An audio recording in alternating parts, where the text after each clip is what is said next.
Hello friends, पिनल्स kitchen में तमारुं स्वागत है। तो आज आपणे गरमा गरम पोचा अने जाळीदार मेथीना गोटा बनावीशुं, जे फरसाणनी दुकानमां मळे तेवा बनावीशुं। आ गोटाने हूँ गरमा गरम कढ़ी साथे सर्व करीश।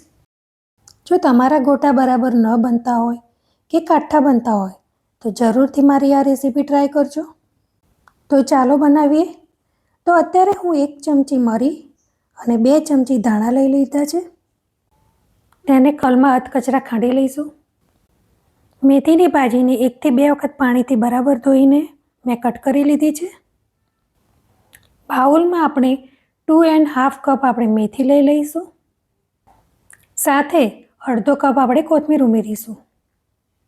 3 થી 4 તીખા અને 3 થી 4 મોળા મરચાંને મેં ઝીણા કટ કરી લીધા છે, તેને એડ કરી દઈશું। અધકચરા વાટેલા મરી અને સૂકા ધાણાને ઉમેરીશું। 1 ચમચી અજમાને આ રીતે હાથથી મસળીને લઈ લઈશું। 1 ચમચી મીઠું ઉમેરીશું। જો તમને અત્યારે મીઠાનું માપ ન ફાવે તો તમે જ્યારે ખીરું બની ગયા પછી તેમાં એડ કરી શકો છો। હવે ભાજીમાં 2 કપ ચણાનો લોટ ઉમેરીશું, 1/4 કપ સોજી ઉમેરીશું। તો ચણાનો લોટ ઝીણો લીધો છે મેં, ઘરનો જ દળેલો જે આ ચણાનો લોટ છે। હવે આમાં 1 કપ જેટલું પાણી ઉમેરીશું અને બધી જ વસ્તુને બરાબર મિક્સ કરી લઈશું। ભાજીનું પ્રમાણ વધારે છે તો 1 કપ ચણાનો લોટ હું અત્યારે વધારે એડ કરીશ અને હવે તેને બરાબર મિક્સ કરી લઈશું। પાણીની જરૂર લાગે તો તેમાં એડ કરીશું। મેં અત્યારે ભાજીનું પ્રમાણ થોડું વધારે જ લીધું છે। ભાજીનું પ્રમાણ જેટલું વધારે હશે તેટલા જ ગોટા આપણા એકદમ પોચા બનશે અને જાળીદાર બનશે। હવે તેમાં 2 ટેબલસ્પૂન ખાંડ એડ કરીશું, 1 લીંબુનો રસ એડ કરીશું। તમે લીંબુની જગ્યાએ દહીં પણ લઈ શકો છો। હવે બરાબર મિક્સ કરી લઈશું। અત્યારે મેં થોડું ખીરું થીક રાખ્યું છે અને પછીથી જો જરૂર લાગશે ત્યારે આપણે પાણી એડ કરીશું અને હવે તેને 10 થી 15 મિનિટ માટે આપણે રેસ્ટ આપીશું। હવે ગોટા માટેની કઢી બનાવીશું। હવે એક બાઉલમાં 1/4 કપ ચણાનો ઝીણો લોટ લઈશું, તેમાં 1 લીંબુનો રસ એડ કરીશું, 2 ટેબલસ્પૂન ખાંડ ઉમેરીશું, તેમાં થોડું પાણી ઉમેરીશું અને વિસ્કરથી આપણે તેને ગાંઠા ન પડે તે રીતે બરાબર હલાવી લઈશું। બરાબર મિક્સ થઈ જાય એટલે હવે તેમાં પાણી ઉમેરીશું। તો મેં અત્યારે 1.5 કપ પાણી લીધું છે। તો બેટર હવે તૈયાર થઈ ગયું છે। હવે એક વાસણમાં 2 ચમચી તેલ ઉમેરીશું, ½ ટીસ્પૂન આપણે તેમાં રાઈ ઉમેરીશું અને રાઈ ફૂટે એટલે તેમાં ચપટી હિંગ, 1 તીખું લીલું મરચું કટ કરીને લઈ લઈશું, ½ ટીસ્પૂન હળદર ઉમેરીશું અને હવે જે બેટર આપણે તૈયાર કરીને રાખ્યું છે તેને હવે તેમાં એડ કરી દઈશું। ½ ટીસ્પૂન મીઠું ઉમેરીશું, ચમચાથી બરાબર હવે હલાવી લઈશું। સ્લો ટુ મીડિયમ ગેસ ઉપર તેને હવે ઉકળવા દઈશું। કઢી હવે ઉકળી ગઈ છે, તેને લગભગ 5 થી 6 મિનિટ જેવો સમય થઈ ગયો છે। તો હવે આપણે ગોટા માટેની ગરમા ગરમ કઢી તૈયાર થઈ ગઈ છે। તો હવે તેને સર્વિંગ બાઉલમાં કાઢી લઈશું। આ કઢી તમે કોઈ પણ ફરસાણ સાથે લઈ શકો છો। હવે તેને કોથમીરથી ગાર્નિશ કરી દઈશું।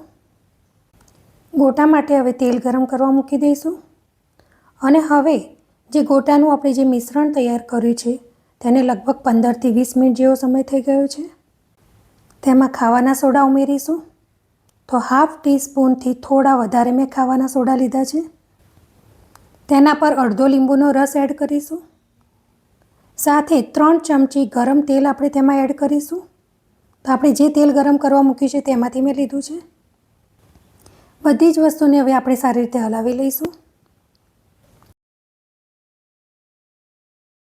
હવે ખીરાને પાતળું કરવા થોડુંક પાણી ઉમેરીશું અને હવે તેને પણ બરાબર મિક્સ કરી લઈશું।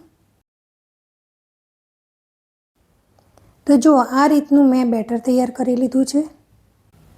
તો ગોટા તળવા માટે તેલ ગરમ થયું છે કે નહીં તે હવે ચેક કરી લઈશું। તેલ સરસ આવી ગયું છે। કઢાઈમાં સમાય તેટલા એક એક કરીને ગોટા આપણે હાથથી ઉતારી લઈશું। મીડિયમ ગેસ ઉપર હવે તેને થવા દઈશું। શરૂઆતમાં તેને બિલકુલ પણ હલાવીશું નહીં. જો બધા જ ગોટા આપણા ધીરે ધીરે હવે ઉપર આવી ગયા છે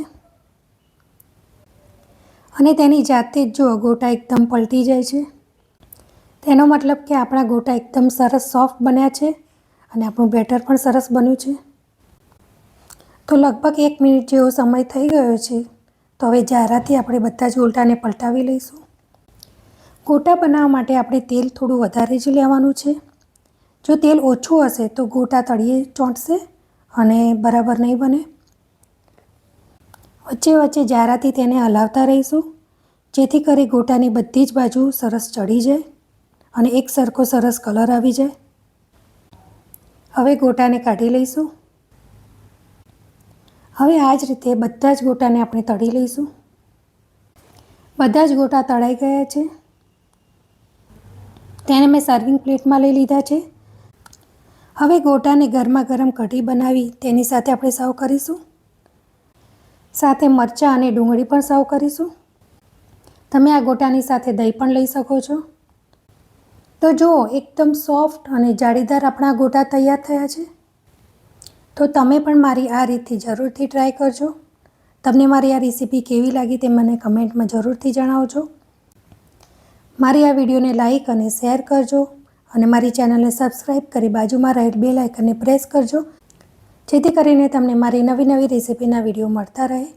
તો thank you for watching. By.